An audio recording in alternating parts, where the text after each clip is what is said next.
সংশোধনী বিল প্রত্যাহার করতে হবে। আইন আমাদের সংগ্রাম আমাদের দাবি।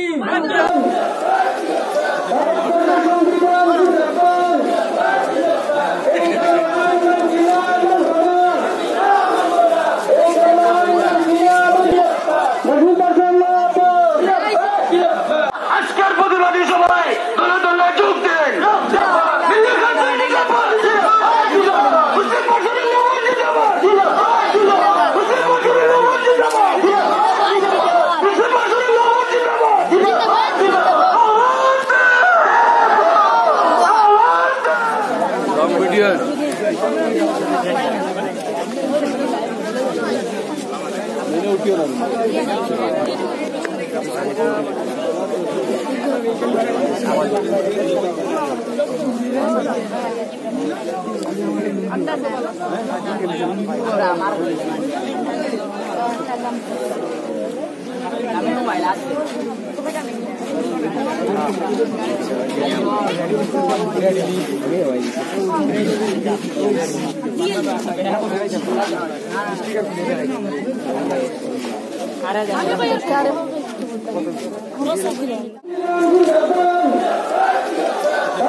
আজকের প্রতিবাদী সভা অংশগ্রহণ করা প্রত্যেককে অনুরোধ করা যাচ্ছে আপনারা যাতে প্লে কার্ড দিয়ে প্রতিবাদী সভা সম্মুখে এসে আপনারা পিছিয়ে থাকবেন না।